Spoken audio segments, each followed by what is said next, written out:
So my name is Anthony Emmanuel, and I'm just here to answer some questions. I'm gonna do my best to keep it under 3 minutes. Um, it is a beautiful fall day here in Minnesota. So first question is, describe the moment that you knew your calling, an esthetician, was the calling for you, or the moment you knew. Well, I was in barber school, which was it was a struggle, but I used to do like outreach in homeless encampments and homeless shelters, and I got offered an opportunity to do facials for like homeless people, and so it became like, as a barber, it's something I specialized in, was facials and skincare, something I was very interested in. And how I got to that place was, I had a mentor, who John Hanson of the Longfellow Soap Company, and he would teach me how to make soap, and I and then he would come check in with me at barber school, and I was poor. I didn't have the money for a lot of stuff, and he said, Anthony, you're smart. You're very smart. And he goes, all the products that you need, like, face creams and face wash and hair products, he's like, you can make all these things. You can make these things. And that challenged me to, research skincare and research skin health, and how our bodies respond to just what is health in general.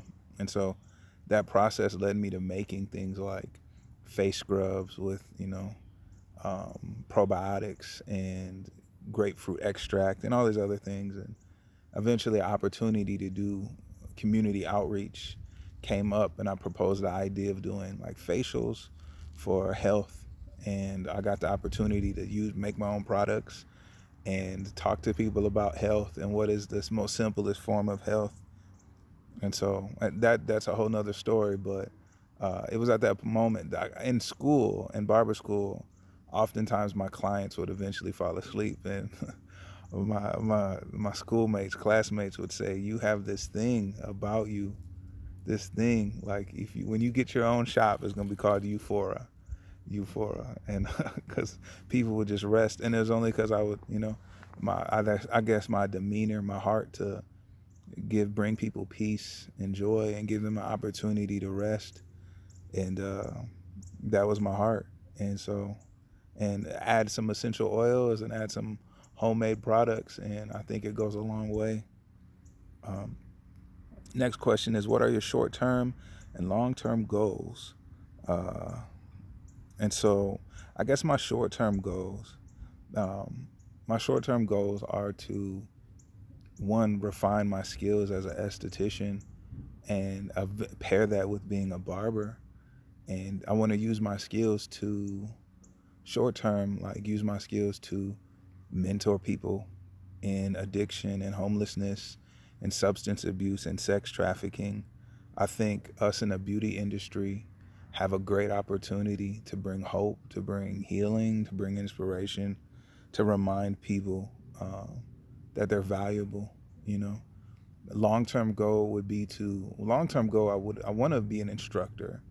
I want to teach. I want to mentor people in the beauty industry, and I want to be a pillar, a pioneer. I would love to be a pioneer, but sometimes just being a pillar is good too. So, but I could reach for both. Um, yeah. Um, what inspired me to become an esthetician would be, um,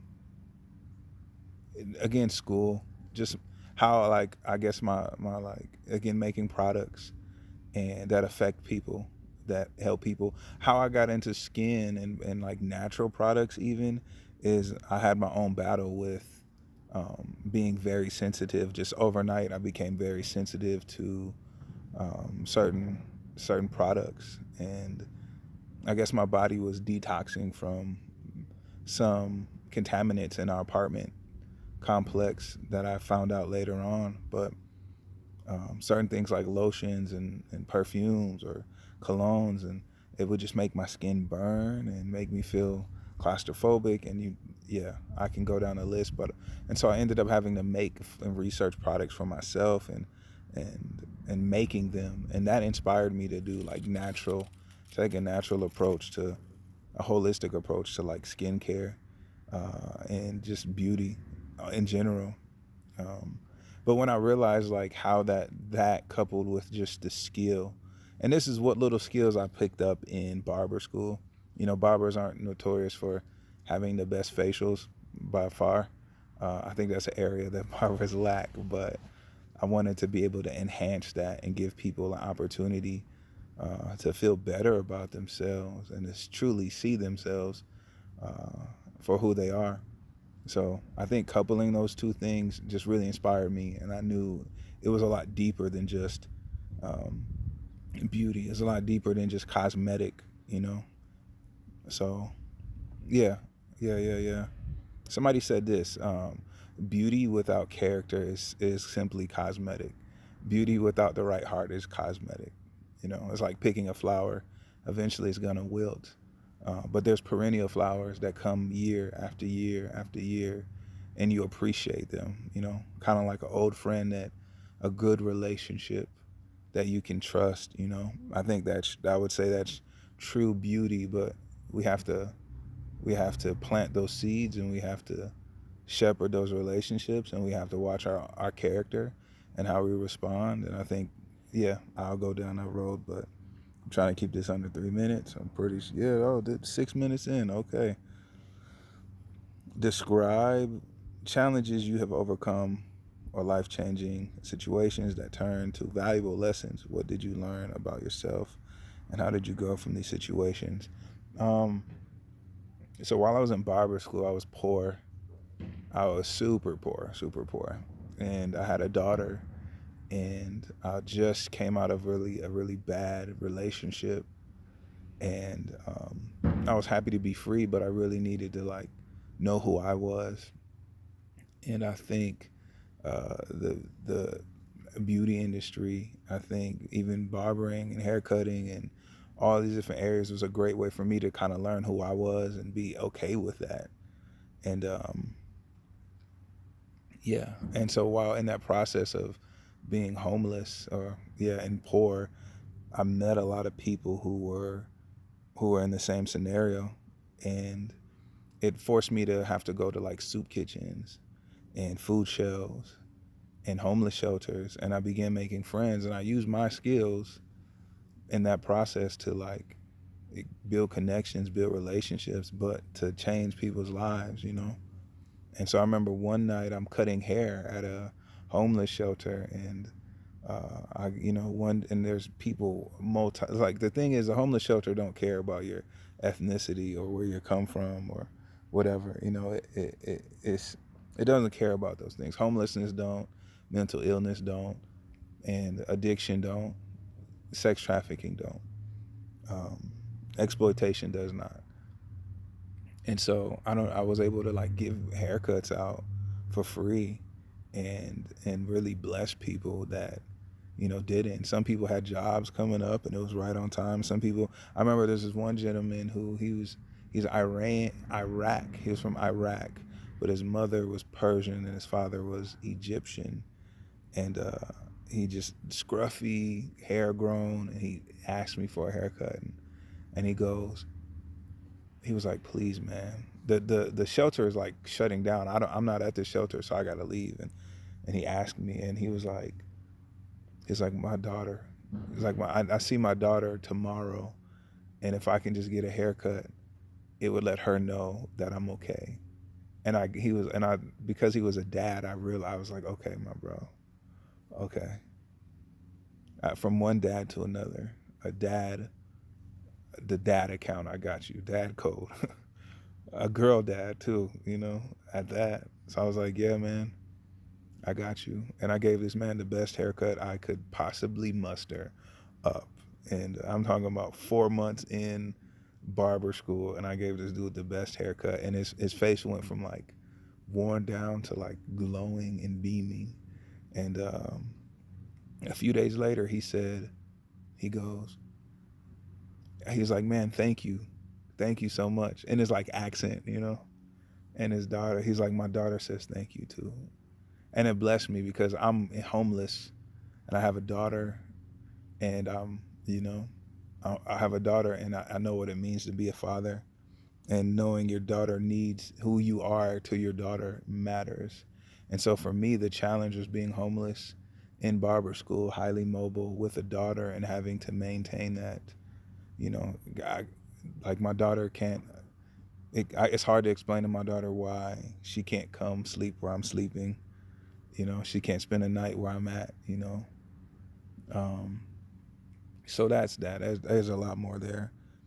Um, a person in the beauty industry. So throughout that time, I had, I would say there's probably three people.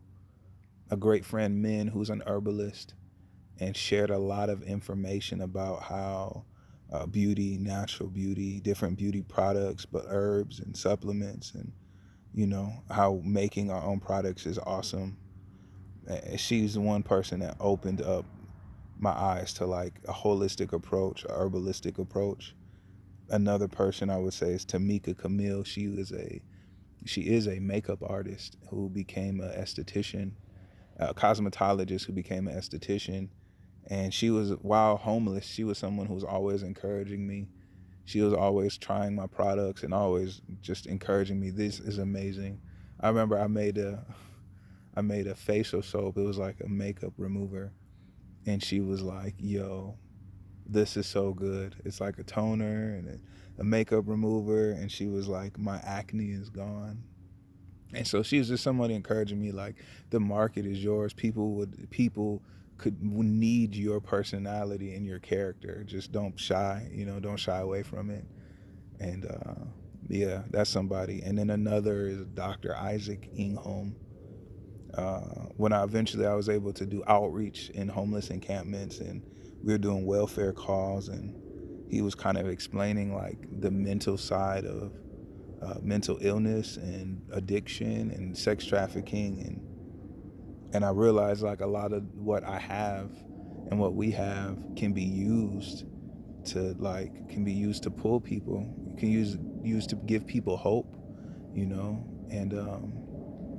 and my family is Native American. I grew up. My mom is Ojibwe from White Earth. I'm a black and Native American man, and my uncle. I grew up like my uncle would share, and just paraphrasing. I remember one day my uncle asked me if I was going to be a medicine man, and I kind of cringed because I was like, I'm too dark to be a medicine man.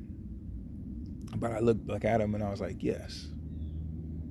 And later on in life, I kind of realized, like, we, as Ojibwe people, we would say good medicine. It's a phrase we use when something like you have a good laugh, you'll just say good medicine out of nowhere, or at least in my family, or somebody says something that's true and you accept it as good medicine. And I think now what I realize is that like good medicine is it, to be a medicine man, I think, is more than just understanding herbs and the culture, which is amazing and beautiful. I think we can be medicine for each other, and we can help each other, pull each other and heal each other. So I guess I would even say Uncle Robert, Uncle Robert, Min, the herbalist, Tamika, the esthetician, the makeup artist, the cosmetologist, Dr. Isaac Ingholm, the homeless outreach encampment, welfare check doctor in the trenches, and then Uncle Robert, the medicine man. Um, yeah, I think that's it. I don't know. I'm like 14 minutes in, so I'm gonna do my best. Maybe I'll record this and chop it down, but I hope I answered your questions.